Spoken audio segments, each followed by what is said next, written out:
these changes that you have made, even the structural level changes, and also dovetailed more women, more Christians, there is going to be more Muslim leadership, etc., etc. I mean, I want to understand that why did you do it, and part B of that question is, then you do accept that the BJP in Kerala was bereft of a proper representation. Vinita Hariharan. Thank you for having me on your show, Sudha ji. So definitely, this shift is not because it was bereft of, earlier it was bereft of, leadership or representation in the past. So it's just going with the philosophy of BJP, which is Sabka Saath, Sabka Vishwas, Sabka Prayas, which has been demonstrated effectively in most of the, the government programs and the outreach measures that we have taken across the country. So that's only reflecting the BJP's ethos. And as far as representation in the organizational framework today, as we see it, it's extremely inspiring, as you would agree, and also encouraging, because we have four tall women leaders. So it's a mix of state leadership as well as from the grassroots level. All of these four women have played important roles in the state, and there are also one of the women are also she's very active at the grassroots level. So, So it's a Vinita, mixture of state leadership and grassroots I leadership, also understand, representing minorities. which means that you are filling the gaps now. It's become the need of the hour, Vinita. See, not really. So it's also going with the policy of the BJP and of the government per se, of giving increased representation All to right. women. Okay. And as we've seen in the recent Lok Sabha elections, also we had women candidates and women representatives from the BJP in Kerala. But So none it's of not them that won. the BJP, But no one won. I yeah, mean, the results. no, that's okay. That's Power. fine. No. But the point is, Vanita, it's for power that we fight an election. Electoral politics is not just a kind of game of tambola, right? We have to win votes. Let me come back to you and welcome George into the show. George, in the past, we have seen JP Nadda, we've seen Amit Shah, we've seen Narendra Modi wooing Catholic priests, going to them. I remember before Suresh Gopi's daughter's wedding, Prime Minister met with top leaders. Even in Delhi recently, he met with top leaders. He spoke about the eclectic culture of Kerala. Do you think these changes are to better the game? Because so far, I have the sheet in front of me, and George, you being a seasoned journalist, you must know throughout it shows 0 except for 2016 assembly polls 1 and 2024 1. So it's become the need of the hour, isn't it, George? Good evening, Sudha. As you Hi. said, there is a welcome change in the organizational restructuring of BJP in Kerala. Anyway, as you said, 3 district presidents. But these 3 district presidents, you should know that there are 14 districts, but they are BJP is coming out with 30 district presidents. That means there are approximately 10 lakh voters. They are making a 1 district. There is no problem in it. It is nice. It is good. I welcome that. By the way, there are women representation also is coming up out of the 34 women district presidents. 4 are women. That itself is a good, but that is not enough. I think, but BJP has started a change, a generational change.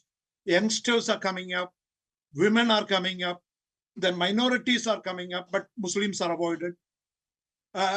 These are not, I couldn't fully support, but I welcome the initial changes, at least for a restructuring, for the revamping of BJP in Kerala. Only so constant. that people of Kerala should accept this part. No, but I wonder if they will, George, because Vinita, let me come to you. So far, if you look at it historically, Kerala is divided between 2 main parties. It's either the left or the Congress. The BJP not only has not had any space to get a foot in to Kerala, it seems that it is flawed. Its philosophy and the way it conducts itself, its narrative does not really suit Kerala, because again, I am only going by the electoral kind of results here. I have no personal agenda here. Now for instance, the BDJS, which is, which is second largest ally of the BJP-led NDA, they are now clearly saying we want other options because this game is not going to work. Also, you have tremendous kind of problems in Palagat so far as your party is concerned. There is an open rebellion. I want to ask you that you are making the change, but the point is, isn't it too little too late, Vinita? No, absolutely not. Change is never too late, and it's a welcome change. Organizationally, giving representation to women and minorities, Christians. So I think it's a welcome change. A change is never too late, as we've reiterated on and on again.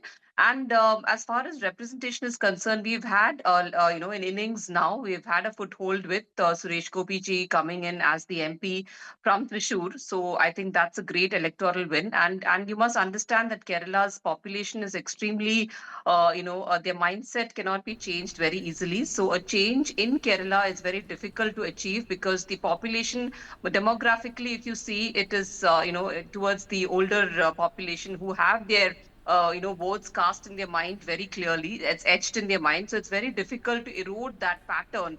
But we are making inroads for sure. Suresh Gopi has made a historical win in Thrissur, and we expect to reiterate and to reinforce that win in other districts as Vinita, well. you say that change is very tough in the state of Kerala. They are set in their patterns.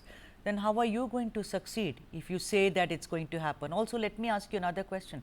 How come the BJP was able to do this in Goa with the Christians and fail in Karnataka, in Kerala, I beg your pardon? Why? What's the reason? Yeah, like I said, Kerala is a very politically, I would say, politically set in their ways and set in their thinking. It's an extremely, evolved society. It's a very literate society. So therefore, their mindsets, and it's an older generation also compared to Goa. It's an older generation. So therefore, they are traditionally from the CPIM or the Congress. And so to make a change towards the extreme right or to the BJP, which they perceive as right wing, but it's actually extremely progressive, as you can see in the national ethos and the national play out and the way the nation is developed under the BJP. So those aspects of the Modi government is seeping into the youth. We can see that perceived change in the youth and in All right. Okay. Sorry to interject, but let me go to George. I'm completely short of time. George, you say change is good. You say change is, you welcome it. But to what use will this change be? If you look at the south, except for Karnataka and now in alliance with Andhra Pradesh, the BJP has failed in Tamil Nadu, nothing, despite Annamalai, such a tall leader. Don't you think one of the major challenges for the BJP in Kerala, Surendran is there, but there is also rumor that he may be removed. But I am asking you, lack of leaders who can actually galvanize support at the ground level. Don't you think that's a major, major gap in Kerala? Sudha, you said it very correctly. There is a gap of people-friendly leaders or acceptable leaders or top leaders. There is a factionalism in the BJP in Kerala. That itself is a major issue. More than that, to woo the voters, you need to address the issues of the farmers, the middle class people, the lower middle class people.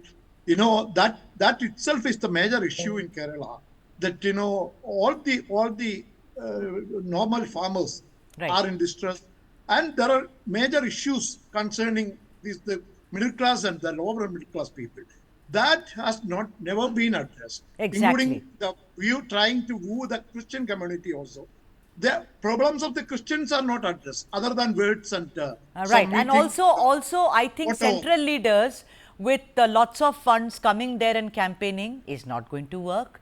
You've got to nurture and grow local leaders who are well tuned into Kerala's culture, history and ideology.